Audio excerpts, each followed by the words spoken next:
खबर के साथ करेंगे। झारखंड के सीएम हेमंत सोरेन की कुर्सी पर तलवार लटकी हुई है। दरअसल चुनाव आयोग ने सीएम हेमंत सोरेन को खनन लीज मामले में दोषी ठहराया है और उन्हें अयोग्य करार देते हुए अपनी रिपोर्ट राज्यपाल को भेज दी है। अब निगाहें राज्यपाल के फैसले पर टिकी है। राजभवन से अधिसूचना जारी होते ही हेमंत सोरेन को सीएम पद से इस्तीफा देना पड़ेगा और साथ ही ऐसे में सीएम हेमंत सोरेन के पास अब कौन कौन से कानूनी विकल्प बचे हुए हैं, इस रिपोर्ट में देखिए।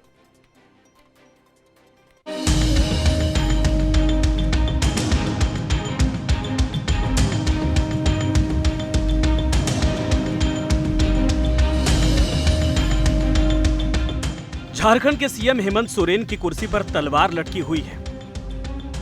हेमंत सोरेन की सदस्यता का मामला खनन का पट्टा देने और छद्म कंपनियों में उनकी हिस्सेदारी से जुड़ा है। इस मामले को लेकर भाजपा के नेताओं ने 11 फरवरी को हेमंत सोरेन के खिलाफ राज्यपाल को एक ज्ञापन सौंपा था। राज्यपाल को सौंपे ज्ञापन में आरोप ये लगाया गया कि मुख्यमंत्री के पद पर रहते हुए हेमंत सोरेन ने अपने नाम खदान आवंटित की थी। इसके साथ ही इस ज्ञापन में सोरेन परिवार पर छद्म कंपनी में निवेश कर संपत्ति अर्जित करने का भी आरोप लगाया गया है। भाजपा की ओर से लगाए गए इन आरोपों के बाद राज्यपाल ने निर्वाचन आयोग को जांच के लिए जिम्मेदारी सौंपी थी। चुनाव आयोग ने अपनी रिपोर्ट राज्यपाल को प्रेषित कर दी और अब सबकी निगाहें राजभवन से जारी होने वाली अधिसूचना पर है।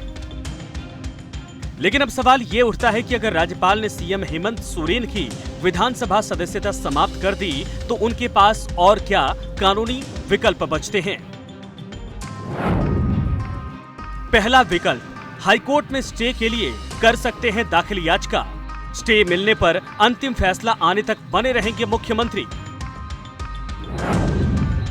दूसरा विकल्प, हाईकोर्ट से स्टे न मिलने पर सुप्रीम कोर्ट जाने का रास्ता। अंतिम फैसला नहीं आने तक कानूनी लड़ाई रख सकते हैं जारी। अंतिम फैसला पक्ष में आने पर फिर से बन सकते हैं सीएम।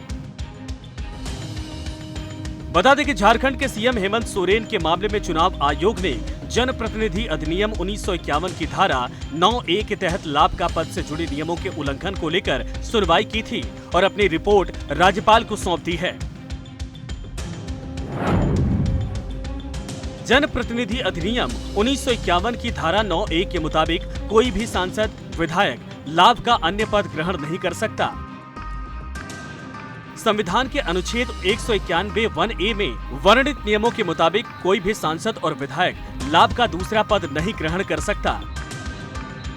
संविधान की धारा 102(1)A के तहत ऐसे जनप्रतिनिधियों की सदन की सदस्यता खत्म कर दी जाती है जो सांसद, विधायक रहते हुए लाभ का दूसरा पद ग्रहण कर रखे हों।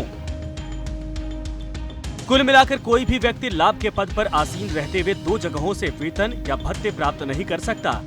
इसमें शर्त यह भी है कि लाभ का पद वो होता है जिस पर नियुक्ति सरकार करती हो और सरकार उस पद को नियंत्रित करती हो। ऐसे में अगर कोई जनप्रतिनिधि ऐसा करता है तो उसे अयोग्य करार दिया जा सकता है।